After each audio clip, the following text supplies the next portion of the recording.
Arustichaa fi arustitti obbo keenyaaf cidha isaati. Anaatu sirbaaf namuun sirbin jeetiin arraan tana if qabee jira. Hanga sammuu keessaa qabu yoon inni dogoggorellee dhiifamannaa godha sammuu seebi waan hin godhiniif. Sirbaa cidhaa keessaa haalaan beekaman haalaan jaalataman kan sabni Oromoon ta'in hundinuu beeku sabni afaan Oromoo hin beekne hundi ni beekaa jechuudha. Kami dabaala keessaan kan jedhu yoo bantan abbaan fedhe sirba cidhaa beekamaa akka ta'e ni beeka. Remixii wallistoonni adda addaa hundi irraa fudhatee remixii godhee yeroo cidhaa hunda kan hin ifatamne kan nama hin ifachiifne yeroo hunda dabaala keessan barbaachisaadha barbaadamaadha hin ifatamu jechuudha. Dabaala keessan dhufnee taphachuu heeruma gaarii fuudhaa gammachuu. Dabaala keessan dhufnee taphachuu heeruma gaarii fuudhaa gammachuu. Baga wal fuutan isin lachuu. Guyyaan har'aa kun hundarra caalaa. Guyyaan har'aa kun hundarra caalaa. Gammachuun teessoo dhufnee taphaanaa. Gargar hin galu taphachaa bula. Akka odaatti hiddaan jabaadha. Caayaa rakkataa tahaa bal'adha. Bultii qaceelloo fakkeenya taatu gadaafi sadoo barayyuu waartu.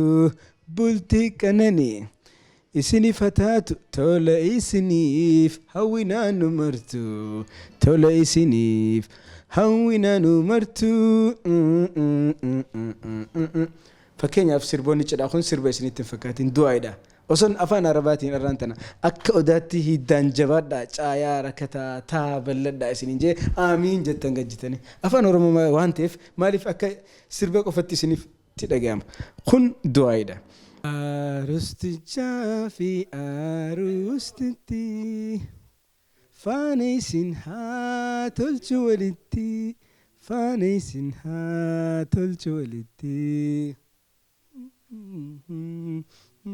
Akka odaatti hiddaan jabaadha caayaa rakkataa tahaa bal'adha. Bultii qaceelloo fakkeenya taatu gadaafi sadoo barayyuu martu. Bultii qananii isiniif hataatu tola isiniif hawwinaa nu martu. Tola isiniif hawwinaa nu martu.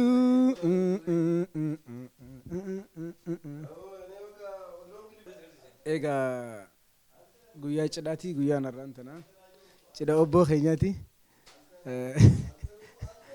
Har'a nu fuudhee jira saniif isaaf jechaan sirbu jira jechuudha. Walleen cidhaa baate hedduudha. Fakkeenyaaf Alii Birraanis dabaala keessan dhufnee taphachuu heeruma gaarii fuudhaa gammachuu. Dabaala keessan dhufnee taphachuu heeruma gaarii fuudhaa gammachuu. Baga wal fuutan isin lachuu. Sirba jiru yeroo duraatiif kan Alii Birraatu sirbe. Alii Birraan eefa sirbe booda namu remix godhuudhaan irra deebi'ee kan sirbe Geetaachoo fa'aa fakkeenyaaf bakka kan dagatamne jechuudha. Saboota hunda biratti kan beekamu dabaala keessan kun eenyu jettee ni beekaa jechuudha. Waan ajaa'ibaati. Sirbi kun nama afaan Oromoo hin beekne yoo sirba kana dhaga'e sirba aruzaa akka ta'e ni beeka. Haalaan yeroo duraatiif Dr. Alii Birraatu sirbee jechuudha.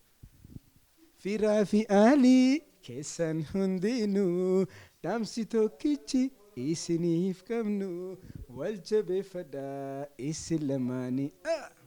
Dabaala keessan dhufnee taphachuu heeruma gaarii fuudhaa gammachuu. Dabaala keessan dhufnee taphachuu heeruma gaarii fuudhaa gammachuu. Baga wal fuutan isin lachuu. Cidha keessaniif gootan afeerra isin dabalaa galkeenyarra. Gootonni ta'e wajjin tura meeraa dagaagaa ilmaani soraa. Itti guyyaan har'aa abshir si waliin jirra. Arustitti bontu iftuu akka urjii taphadhu gammadii. Arusticha wajjin arusticha boona miidhagaa hundarraa meenu taphachiisi keetti guyyaan arraa abshirsi waliin jirra keetti guyyaan arraa abshirsi waliin jirra. Maadii Abdurrahmaan naa qabadhu. Horaa bulaa isiniin jaa galatooma.